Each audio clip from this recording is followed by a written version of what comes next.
20대가 가지는 불안, 고민은 누군가는 당연하다고 생각을 해요. 지금 제가 한 15년 차의 연예인이 되다 보니까 그럼 나이를 먹고 시간이 지나고 경험이 쌓이면 불안하지 않냐. 근데 느낄 수 있는 최고치의 불안은 여러분 강호동 선배님 잘 아시죠? 강호동 선배님께 처음으로 고민을 가지고 전화를 했어요. 고민이 많습니다. 그래서 무슨 고민이니?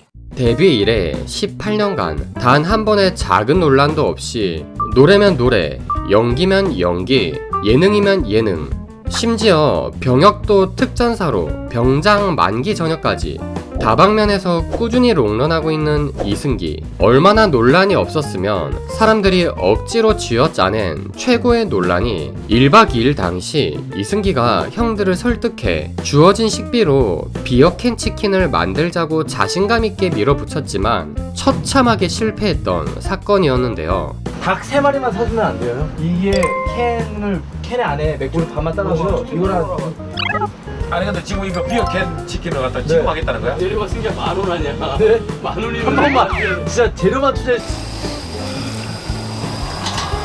됐잖아요. 와 이거 안 된다니까? 논란도 없고 인성도 좋고 모든 일에서도 최고의 성과를 내는 이승기는 사람들 사이에서 연예계 대표 엄친아로 불리고 있죠. 하지만 이렇게 모든 게 완벽해 보였던 이승기는 최근 자신의 마음의 고통에 대해 처음으로 우리에게 이야기를 꺼낸 적이 있습니다. 솔직하게 얘기해야 되나? 아니 저는 한번 이제 정신과를 간 적이 있어가지고 마음의 답답함을 좀 넘어서 몸에 이상이 온 과연 그에겐 어떤 사연이 있었고 어떻게 극복할 수 있었을까요? 오늘은 이런 이승기의 간단한 생애와 명언에 대해서 알아보겠습니다. 이승기는 1987년 서울특별시 도봉구 방학동에서 태어났습니다. 이승기는 어릴 때부터 이미 친구들 사이에서 엄친아로 불렸는데 훤칠한 외모에 성적도 전교 2등에 운동도 잘하고 음악도 잘하며 성격까지 천사였다고 합니다. 게다가 그는 중학교, 고등학교 모두 전교회장을 맡으며 여학생들에게 엄청난 인기를 끌지 못했습니다. 왜냐면 이승기의 학교는 남고였기 때문이죠. 그래서 이승기는 1박 2일에 출연할 때도 모태솔로인 상태였다고 합니다. 아무튼 그는 고등학생 때 원래 가수를 할 생각은 아니었지만 워낙 음악에 진심이라 밴드부 활동을 했었는데요. 어느 날 한 극장에 공연을 하러 갔다가 우연히 가수 이선희의 눈에 제대로 들어와 가수 제의를 받았고 2004년 내 여자라니까로 데뷔하자마자 폭발적인 인기를 누리게 됩니다.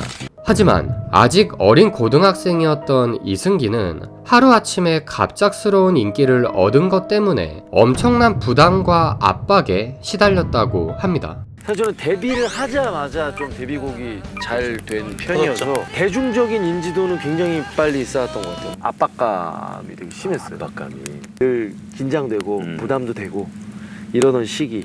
그렇게 가수 생활과 학업을 병행하며 이어나가던 중 1박 2일 시즌1 작가가 반듯한 이미지의 이승기가 프로그램과 궁합이 잘 맞을 것 같다며 캐스팅 제의를 했고 이 판단은 완전 대박이 났습니다. 오히려 너무 반듯한 이미지라 조금 날 것의 이미지가 강했던 형들 사이에서 어쩔 줄 몰라 하는 허당끼 있는 모습을 보여주며 시청자들에게 완전히 먹혀들었고 시청률은 수직 상승하며 이승기는 이제 발라드를 좋아하는 사람들을 넘어 남녀노소 모든 국민들에게 알려지게 되었습니다. 물론 그 당시에도 그가 고등학생 때 느꼈던 압박과 부담은 여전히 사라지지 않았었다고 합니다. 예능 울렁증이 형 좀 있었어요? 심했어요. 방송국이 무너졌으면 좋겠다고 생각한 적이 있어요. 그러면 안 가니까 내가. 그렇습니다. 모든 것이 완벽해 보였던 이승기는 사실 불안이 엄청 심한 사람이었습니다. 그리고 그는 그 불안이 아무리 나이가 들어도 사라지지 않았다고 고백했죠. 안 입을 자에 편안할 안자더라고요. 편안하지 않은 상태예요. 20대가 가지는 불안, 고민은 누군가는 당연하다고 생각을 해요. 아프니까 청춘이라는 말도 하고 그럼 나이를 먹고 시간이 지나고 경험이 쌓이면 불안하지 않냐. 그건 절대 아니더라고요. 지금 제가 한 15년 차의 연예인이 되다 보니까 그때와는 또 다른 깊이의 불안들이 늘 생겨납니다. 군대를 전역하고 복귀를 할 때 얼마나 불안했겠어요, 그죠? 2년간의 공백기 다시 복귀한다면 예전만큼 여러분들의 관심과 사랑을 받을 수 있을까? 그리고 그는 자신의 불안의 근원이 너무 잘하고자 하는 마음이었다는 것을 어느 순간 깨달았다고 합니다. 결국 이 불안은 되게 잘하고 싶은 데서 저는 왔던 것 같거든요. 너무 잘하고 싶고 너무 빨리 인정받고 싶기도 하고 내가 너무 조급한 마음이 나를 불안하게 하지 않았나? 이쯤에서 이런 질문이 있을 수 있습니다. 잘 되고 싶은 마음이 불안을 만들면 아무것도 하지 말라는 말이냐? 그리고 이승기는 그렇게 인기도 얻는 게 불안했다는 사람이 왜 예능도 발을 들이고 연기도 발을 들이고 이것저것 다 했냐? 하지만 이승기는 너무 조급하게 무조건 잘해내야 한다는 마음을 내려놓으라고 했지 결코 아무것도 하지 말라고 한 것은 아니었죠. 지금부터 나오는 이승기의 명언이 개인적으로 가장 중요한 부분이라고 생각합니다.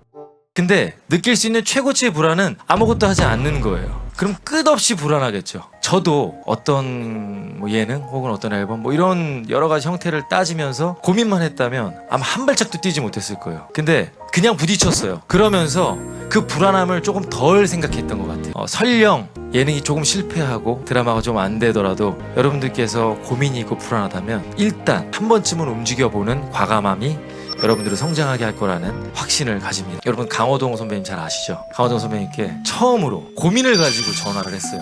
고민이 많습니다. 그래서 무슨 고민이니? 어떻게 하면 좋겠냐? 라고 이제 여쭤봤더니 강호동 선배님 그러시더라고요. 막 웃으시면서 네가 지금 이 불안과 고민으로 나에게 전화를 한 것 자체가 성장을 하고 있다는 증거이고 잘 가고 있는 것 같다.